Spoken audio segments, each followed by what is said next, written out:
paz do Senhor. Amém. Graças a Deus por estarmos aqui nesta manhã.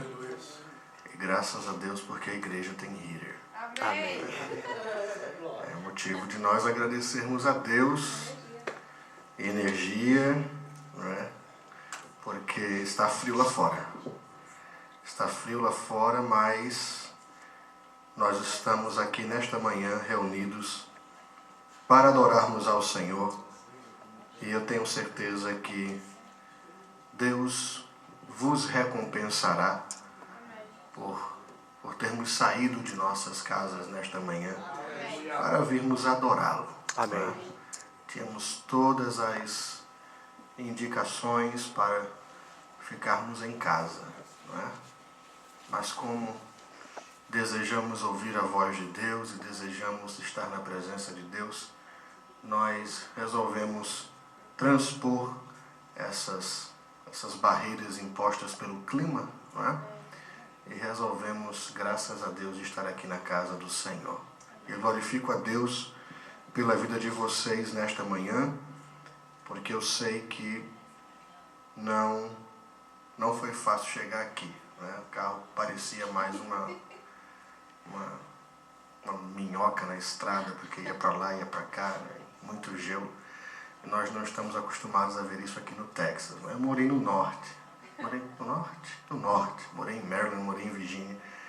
E para mim não é algo estranho. Nós estávamos acostumados a estacionar o carro e depois tínhamos que sair clicando no alarme para saber onde é que o carro estava, porque a neve cobria tudo e você tinha que limpar de manhã. Você já acorda na segunda-feira disposto a trabalhar, né?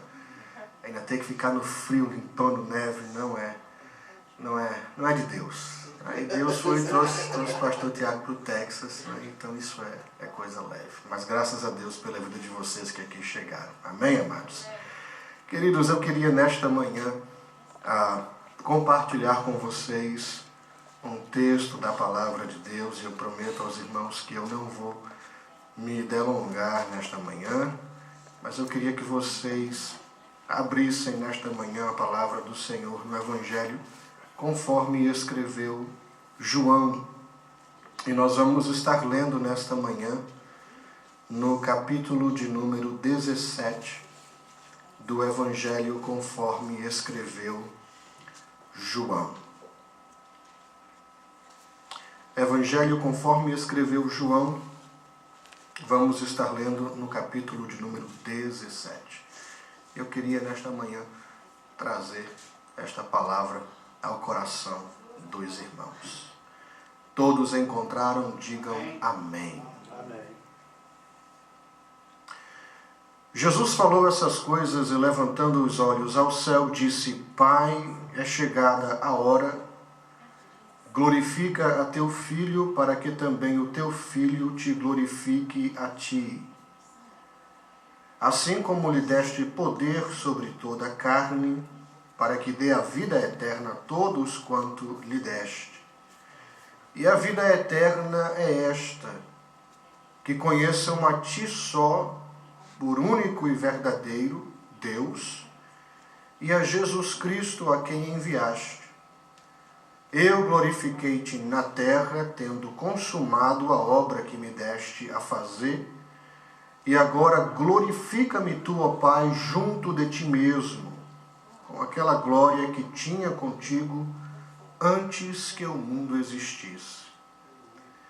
Manifestei o teu nome aos homens que do mundo me deste.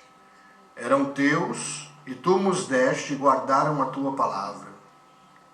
Agora já tenho conhecido que tudo quanto me deste provém de ti, porque lhes dei as palavras que me deste, e eles as receberam, e têm verdadeiramente conhecido que saí de ti, e creram que me enviaste. Amém. Eu rogo por eles, não rogo pelo mundo, mas por aqueles que me deste, porque são teus. E todas as minhas coisas são tuas, e as tuas coisas são minhas, e nisso sou glorificado. E eu já não estou mais no mundo, mas eles estão no mundo. E eu vou para ti. Pai Santo, guarda em teu nome aqueles que me deste, para que sejam um, assim como nós.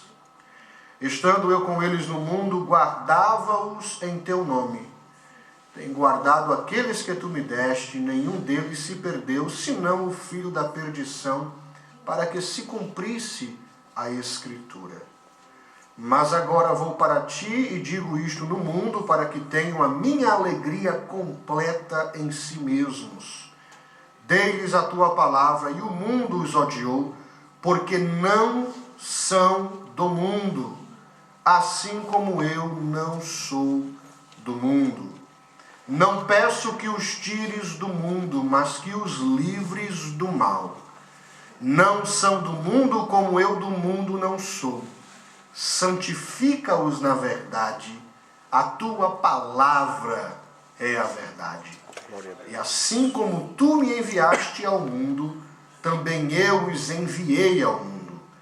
E por eles me santifico a mim mesmo, para que também eles sejam santificados na verdade. Quem diz amém nesta manhã? Amém. Queridos, eu gostaria nesta manhã de trazer-vos uma reflexão muito simples a respeito do capítulo 17 do Evangelho conforme escreveu João. E eu gostaria nesta manhã de analisar com a igreja algumas características da igreja de Cristo, algumas características da verdadeira igreja. Quando nós lemos o Evangelho conforme escreveu João e nos deparamos com o capítulo de número 17, nós nos deparamos com a oração mais bela já registrada nas páginas das Sagradas Escrituras. Aqui nós temos o Senhor Jesus intercedendo por aquele grupo de discípulos que ele havia investido durante um período de 3 anos, segundo alguns estudiosos. Jesus, ele sente no seu coração que o tempo da sua partida estava muito próximo. E quando lemos os capítulos que antecedem o capítulo 17 do Evangelho conforme escreveu João, nós percebemos um cenário de partida, de despedida, de tristeza, porque Jesus convoca os seus discípulos e depois de 3 anos de convivência, Jesus chega para os discípulos e diz: eu vou para o Pai, e para onde eu vou agora vocês não podem me acompanhar. Imaginem o impacto que aquela notícia trouxe ao coração dos discípulos, principalmente ao coração de João, que era o discípulo mais chegado a Jesus, era o discípulo que colocava a sua cabeça no peito do Mestre. João conhecia o batido cardíaco de Jesus, João conhecia o cheiro de Jesus, e depois de 3 anos de convivência, o Mestre chega para ele e diz: eu estou indo embora.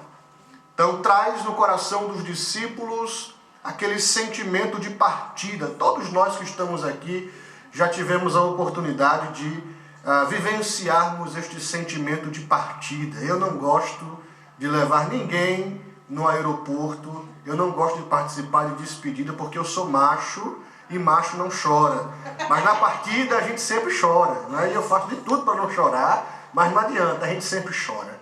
Então imagine os discípulos agora com este sentimento no coração, 3 anos convivendo com uma pessoa, 3 anos vivendo com Jesus, deixaram sua companhia, né? Deixaram a sua companhia de pesca, deixaram seus afazeres para se dedicarem àquele homem durante 3 anos, e agora aquele homem chega e diz o seguinte: eu vou partir, e para onde eu vou, vocês não podem ir comigo. E aí é quando Jesus faz a promessa do Consolador de que viria um que também estaria com os discípulos todos os dias. Então, neste cenário de despedida, neste cenário de partida, neste cenário de tristeza, Jesus ele faz a oração que ficou conhecida na Bíblia como a oração sacerdotal. É interessante observarmos que durante todo o livro de João, João apresenta Jesus como sendo um profeta, como sendo um mediador, como sendo a voz de Deus. Mas no capítulo 17, Jesus ele deixa a posição de profeta e ele assume a posição de sacerdote. Ele vem agora interceder por aquele grupo de discípulos e ele faz esta maravilhosa oração que está registrada aqui no capítulo 17 do Evangelho conforme escreveu João.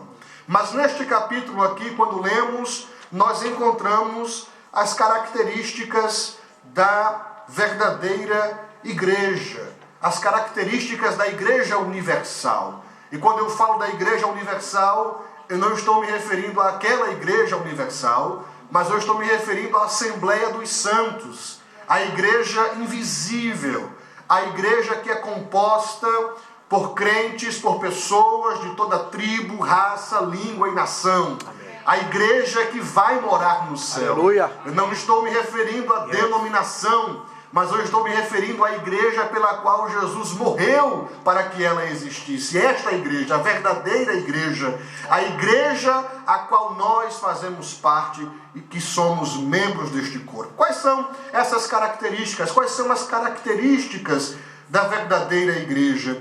Veja que no capítulo 17 e no versículo de número 13, Jesus ele apresenta a primeira característica da verdadeira igreja. Jesus diz que a igreja ela deve ser repleta de alegria. Observe que no capítulo 17, versículo 13, Jesus diz o seguinte: mas agora vou para ti e digo isto no mundo para que tenham a minha alegria completa em si mesmos. Jesus ora ao Pai, e Jesus ora ao Pai para que a igreja, para que os discípulos fossem alegres. Diga comigo, alegres. Alegre. Jesus orou para que a igreja ela tivesse alegria, para que a igreja pudesse ser feliz. E é importante nós pensarmos e meditarmos nesta verdade, porque constantemente associamos a ideia errônea de que ser cristão é ser miserável, de que ser cristão é ser triste, de que ser cristão é sofrer, é padecer. Claro que o sofrimento acompanha a nossa fé. Claro que as dificuldades também acompanham a nossa vida diária, mas Jesus orou para que os discípulos fossem alegres.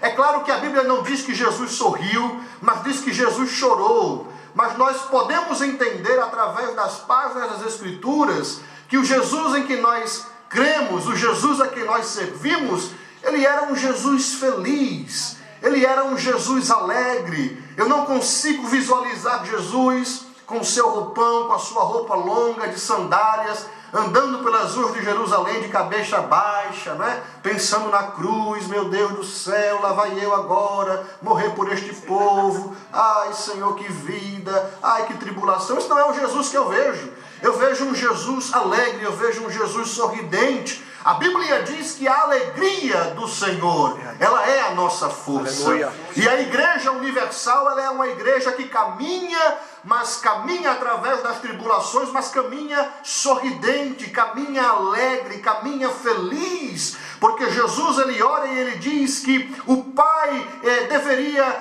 que os discípulos deveriam ter a alegria completa em si mesmos, a alegria de Jesus. A Bíblia diz, no Salmo de número 30, no verso de número 5, pois a sua ira dura só um momento, mas no seu favor está a vida. O choro pode durar uma noite, mas a alegria, ela vem pela manhã.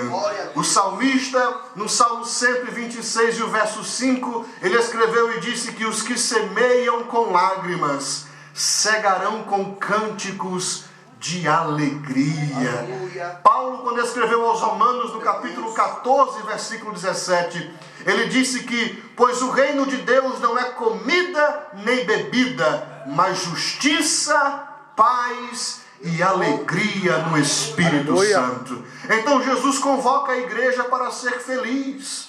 Jesus convoca a igreja para ser alegre. Agora é claro, amado, que a alegria que a igreja goza, a felicidade que a igreja goza, a felicidade que o cristão goza, não é a felicidade que o mundo goza. Porque a felicidade e a alegria do mundo, elas estão associadas às circunstâncias em que o mundo vive. É fácil ser alegre quando você tem muito dinheiro no bolso.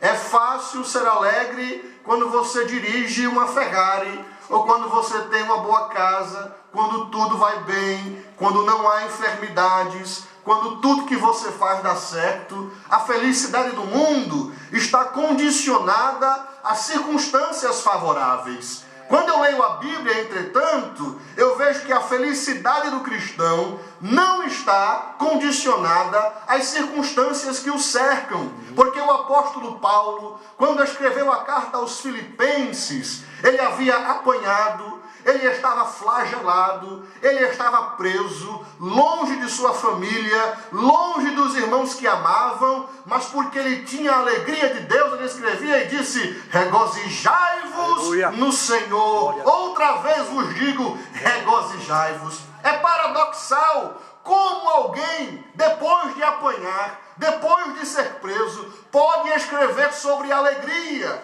Nós, na nossa visão natural, esperávamos que Paulo ia escrever sobre tristeza, sobre angústia, sobre dificuldade, sobre perseguição, mas o Espírito Santo de Deus inspira o apóstolo Paulo, e quando ele pega aquela pena que molha naquela tinta, ele resolve escrever sobre gozo, porque a alegria da igreja, a alegria do cristão não depende das circunstâncias que o cercam. Para você ser feliz, você não precisa ter dinheiro. Para você ser feliz, você não precisa ter um carro bom. O crente, ele é feliz porque Jesus morreu na cruz para perdoar os pecados da igreja. O crente, ele é feliz porque ainda que ele não tenha uma casa boa aqui embaixo, mas Jesus está preparando uma mansão para ele lá em cima. O crente, ele é feliz porque ainda que ele não tenha um carro bom para andar aqui, mas lá em cima, carruagens com cavalos de fogo esperam a igreja para nós andarmos nela. O crente, ele é feliz porque ainda que ele não tenha uma casa de ouro, mas lá no céu estão preparados para a igreja ruas de ouro, ruas de cristais, muros de jaspe. Então, independente do que aconteça aqui embaixo, eu sigo caminhando feliz com Jesus, porque Ele deseja que eu seja feliz. Glória a Deus. Então, a alegria do crente, a alegria da igreja não depende das circunstâncias que o cercam. Jesus também ora no capítulo 17 de João para que a igreja vivesse em santidade. A segunda característica da verdadeira igreja é santidade. Observe que no capítulo 17, no versículo 14 em diante, Jesus, ele ora e diz o seguinte: dei-lhes a tua palavra, e o mundo os odiou, porque não são do mundo, assim como eu não sou do mundo. Não peço que os tires do mundo, mas que os livre do mal. Não sou do mundo como eu, não são do mundo como eu do mundo não sou. Aí no versículo 17 Jesus diz: santifica-os na verdade, a tua palavra é a verdade. Então Jesus ora para que a igreja, para que os discípulos, eles vivessem em santidade. E não podemos falar da verdadeira igreja se não falarmos de santidade. Não podemos falar da verdadeira igreja se não falarmos de santificação. E quando nós falamos de santificação, muitas pessoas se assustam, muitas pessoas ficam preocupadas, não querem ouvir a respeito da santificação, porque a santificação foi ensinada de maneira equivocada. Quando nós falamos de santificação, quando falamos de alguém ser santo, nós estamos falando de alguém que é separado do mundo e é consagrado exclusivamente a Deus. E eu não entendo como é que muitas pessoas não gostam de ouvir falar de santificação, porque santificação é algo que nós devemos respirar todos os dias. Santificação é um estilo de vida. Santificação é uma decisão diária que nós devemos tomar todos os dias quando acordamos. É a decisão de sermos separados do mundo e sermos consagrados a Deus. A santificação, ela é essencial para que a igreja possa um dia chegar nos céus.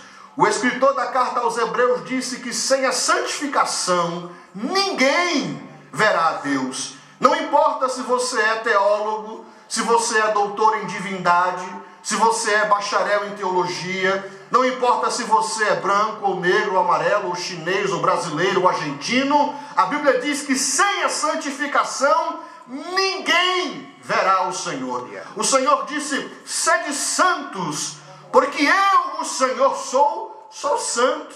Então a santificação, ela é um elemento indispensável para a igreja de Cristo. A santificação é um elemento indispensável para a igreja. A igreja precisa viver em uma vida de separação. Observe que Jesus deixa muito claro na sua oração. Ele diz, eles não são do mundo. Eles não são do mundo. Me lembro que um dia nós tivemos um seminário de escatologia aqui, com o pastor Cláudio Rosa, e um irmão fez até um comentário de que nós éramos ETs, né, extraterrestres, porque não somos do mundo, e Deus também não é no mundo, e criou-se uma discussão teológica no meio da igreja. Mas Jesus disse, não são do mundo, como eu também não sou do mundo. Nós nascemos no mundo, nascemos deste corpo, mas quando nos entregamos a Cristo, nós assumimos uma nova identidade. Nós assumimos a nossa verdadeira identidade, porque o homem, ele não é um ser carnal que possui um espírito. O homem é um espírito que possui um corpo. Amém. O nosso verdadeiro eu é a nossa parte espiritual. A nossa verdadeira vida é a nossa vida espiritual, porque isso aqui é apenas um ensaio. Nós vivemos aqui o quê? 70 anos, e o que passar disso é canseira e enfado. Imagine você agora vivendo uma eternidade. Quantos anos se compõe uma eternidade? Nós não temos como calcular. Mas nós vamos viver eternamente. Independente de sermos cristãos ou não, viveremos eternamente. A diferença é que o cristão viverá com Deus. E aquele que não for cristão, que não se entregar a Jesus, viverá com o diabo, o capiroto, como vocês queiram chamar, né? O lapeta, como vocês queiram chamar.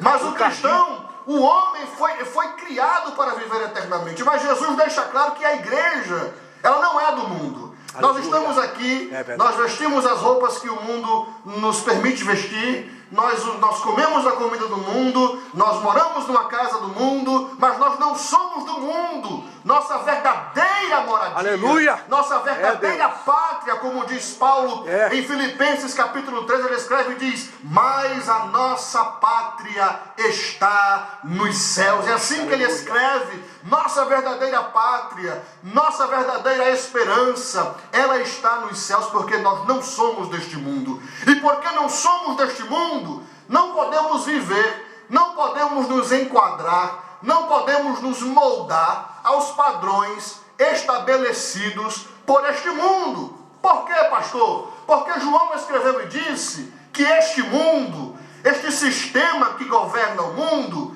ele jaz no maligno. O que significa dizer que os padrões estabelecidos pelos líderes deste mundo, os padrões estabelecidos pela moda deste mundo, são padrões que são influenciados pelo maligno. E o grande desafio da igreja é ser como peixe, é estar na água, não é? Como nós, quando compramos um peixe de água salgada, nós compramos o peixe, mas ninguém, quando vai cozinhar um peixe, deixa de colocar o sal. Mesmo vivendo no mar, o peixe vive no mar, mas não permite que o sal entre dentro dele. Assim é a igreja. Aleluia. A igreja vive no mundo, mas o mundo não pode entrar dentro da igreja, não é? A igreja é como um barco. O barco está no mar, mas a partir do momento que a água do mar começa a entrar no barco, o que acontece? O barco afunda. A igreja é como um barco. Aleluia. A igreja igreja está no mundo, mas a igreja tem muros. Aqui neste jardim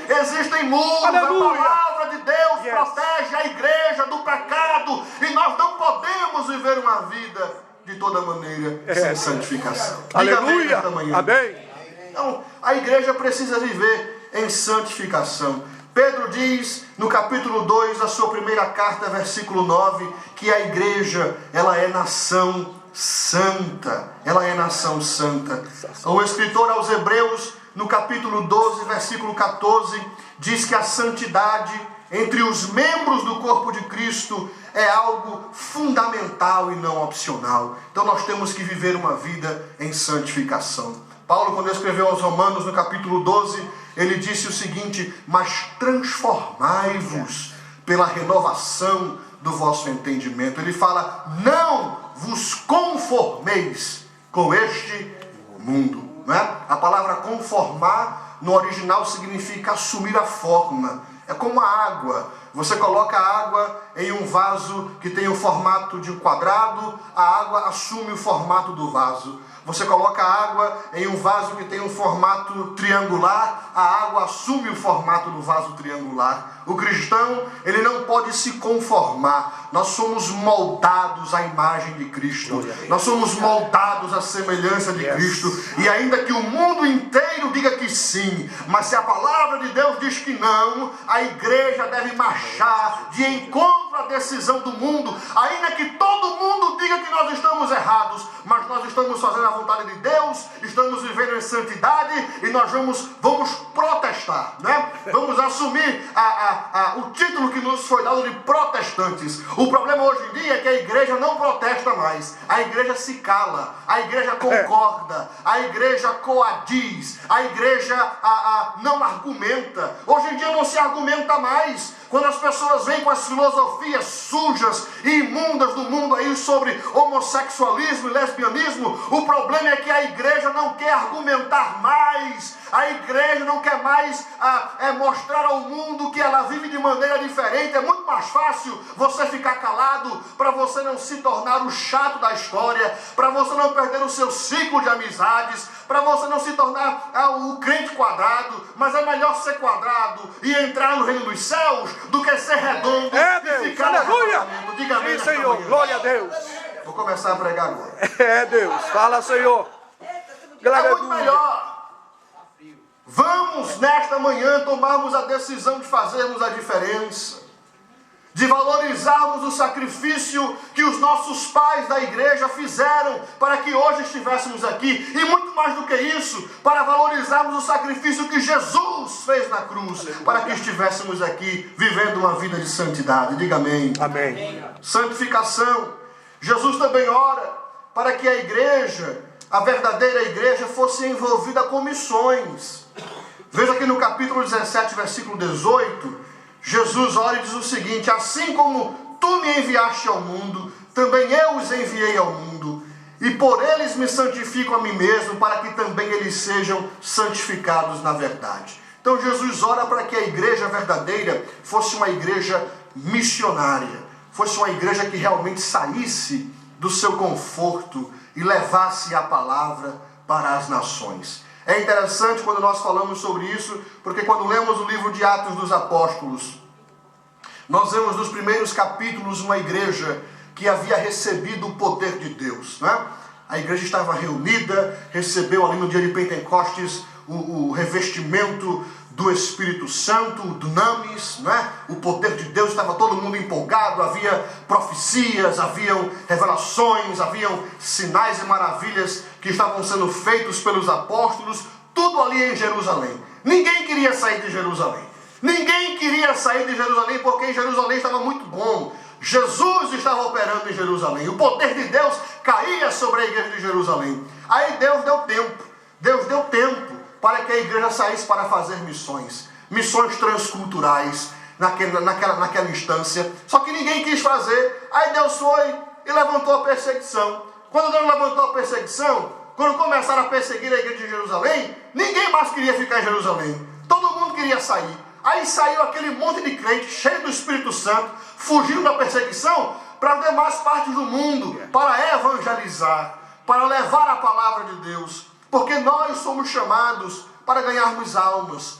Fomos chamados para pregar. Fomos chamados para sermos evangelistas. Evangelista não é somente aquele que senta no púlpito da igreja, aquele que é consagrado, aquele que tem as mãos do pastor impostas sobre ele. Todos nós somos evangelistas, ou pelo menos deveríamos ser evangelistas, porque o trabalho, a missão de levar a palavra é um trabalho dado à igreja. É função da igreja pregar, é função da igreja protestar, é função da igreja anunciar as verdades do reino de Deus, é função da igreja gerar crentes, é função da ovelha gerar ovelhas. Amém. Amém, irmãos?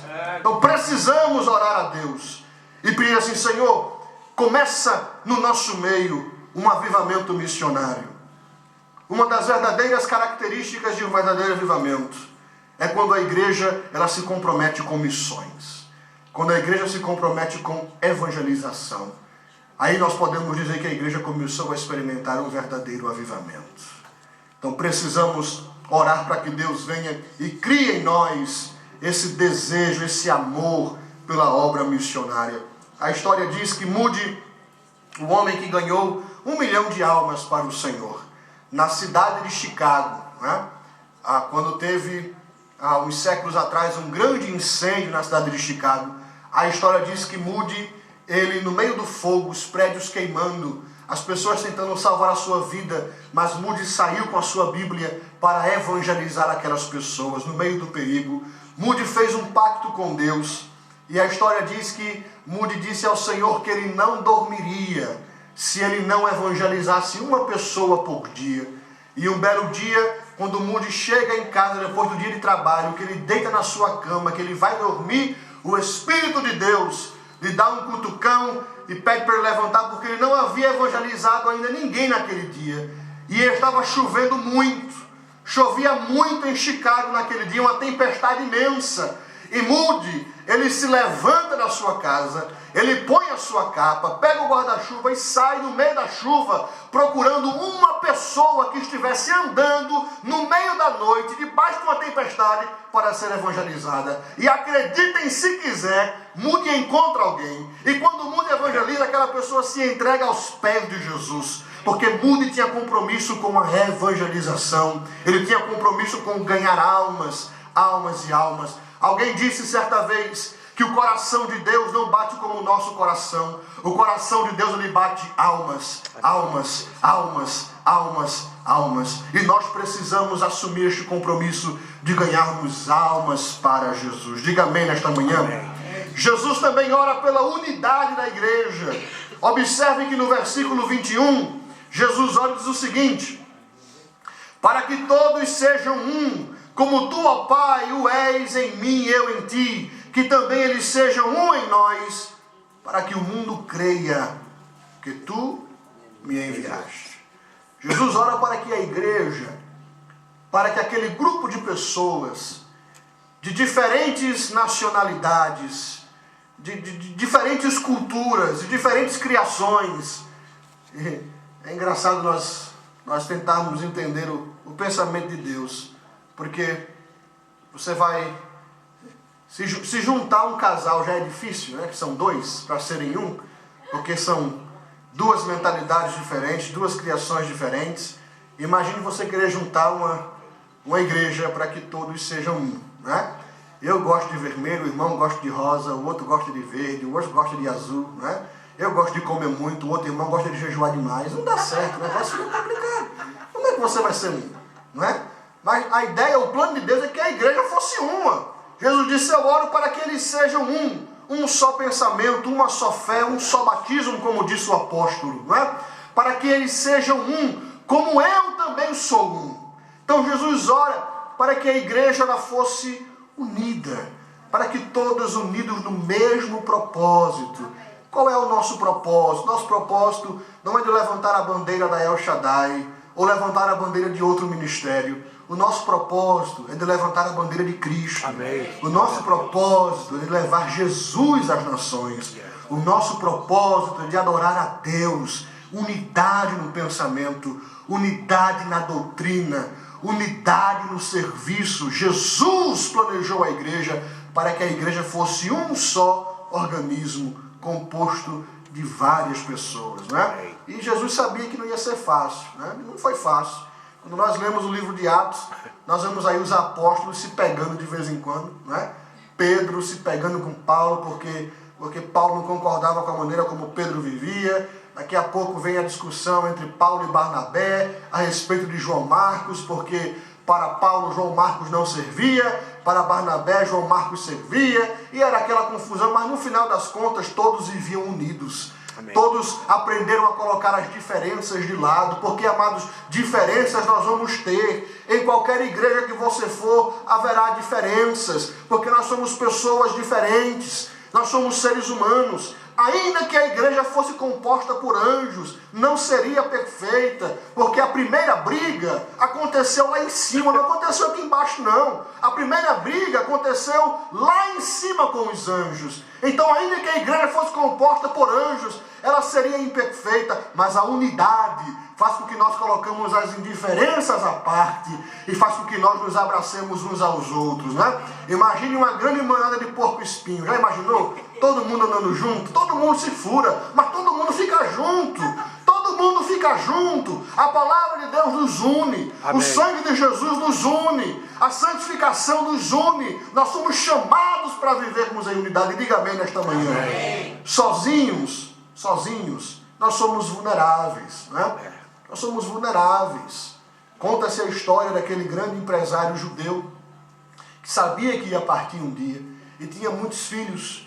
E a história diz que ele chamou todos os seus filhos, um homem muito rico, dono de uma grande companhia, e disse o seguinte: eu vou partir, mas eu quero que vocês toquem a companhia para frente. Vocês vão ter que cuidar dos meus negócios, os negócios são os negócios da família.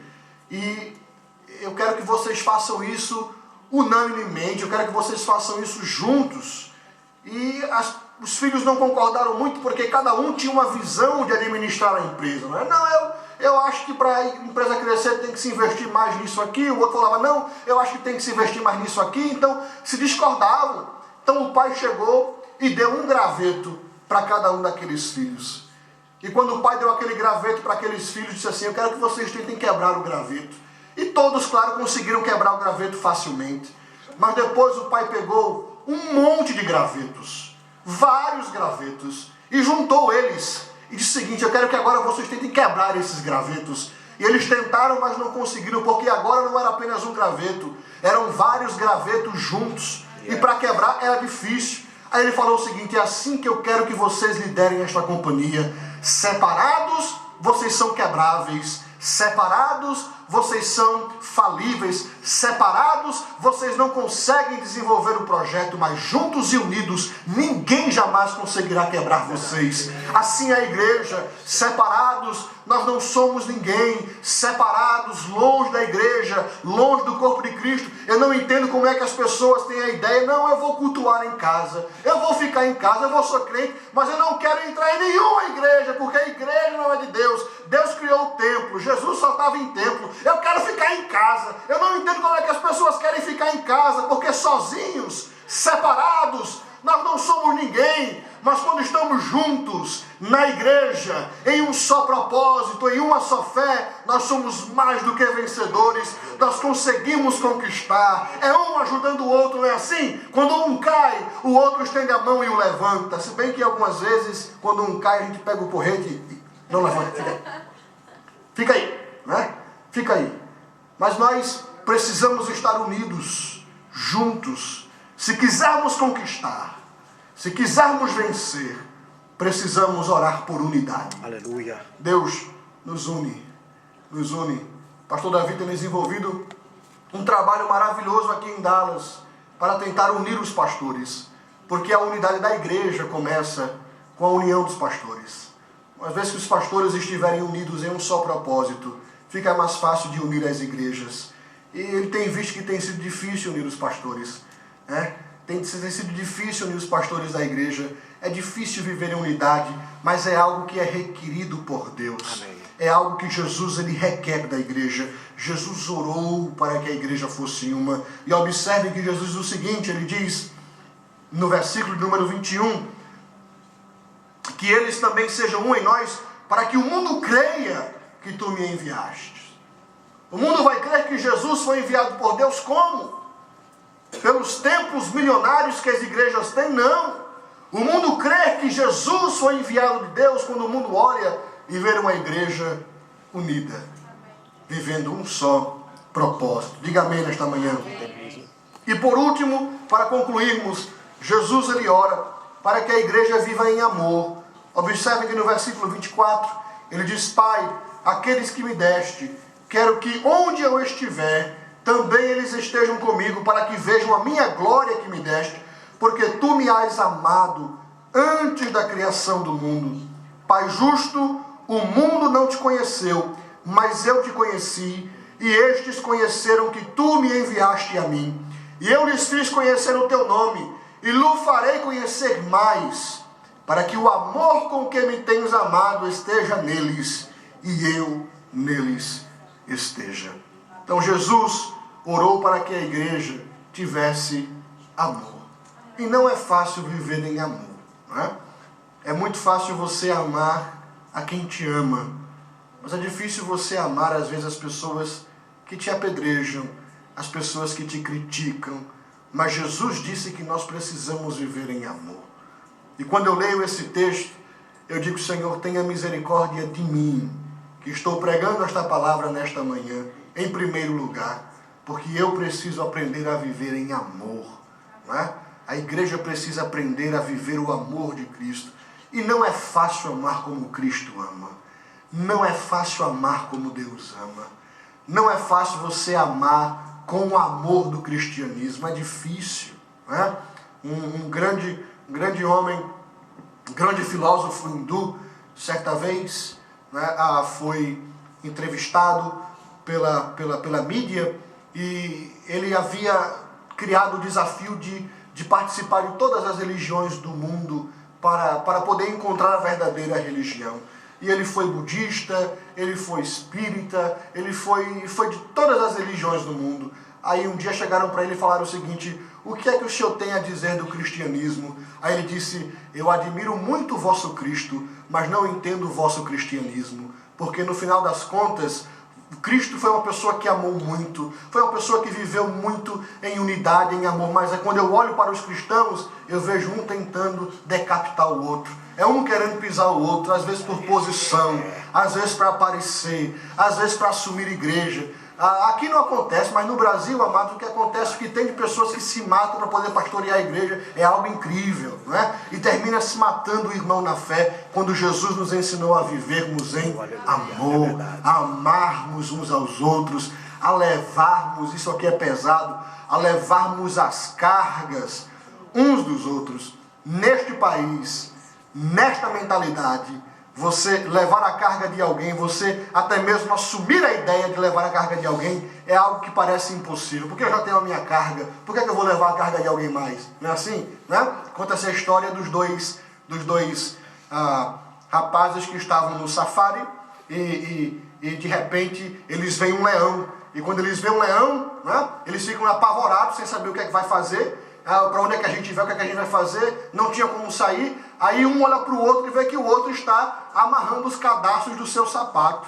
Aí ele pergunta o seguinte: rapaz, você é bobo? Você está amarrando os cadastros dos sapatos para quê? Você não sabe que o leão é muito veloz que você? Aí o rapaz olhou para ele e falou o seguinte: só que eu não preciso correr mais do que o leão, eu só preciso correr mais do que você.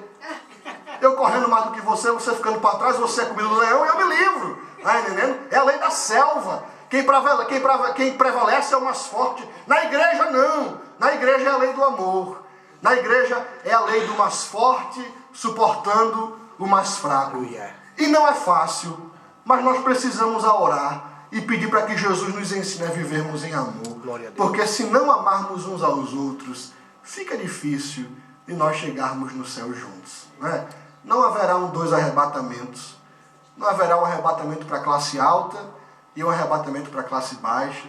Não haverá um arrebatamento para branco, um arrebatamento para negro. Não haverá um arrebatamento para amarelo, um para azul. Haverá um só arrebatamento. É uma só trombeta que vai tocar. E quando aquela trombeta tocar, ela vai levar todos aqueles que viveram em unidade, em santidade, em amor. A trombeta tocará para um só grupo de pessoas, a igreja de Cristo Jesus. Então que nesta manhã o Senhor nos abençoe e que Ele possa aplicar esta palavra em nossos corações para que possamos viver, desenvolver essas características que são as características da verdadeira igreja de Cristo. Lembrem-se que eu não estou falando aqui de ministérios, eu estou falando de igreja. Nós que somos a igreja precisamos ter essas marcas e orar a Deus e dizer assim: Senhor, cria em mim estas marcas, desenvolve em mim estas marcas, porque eu quero chegar nos céus. Amém, irmãos? Que Deus abençoe em nome de Jesus. Pastor Davi com uma palavra.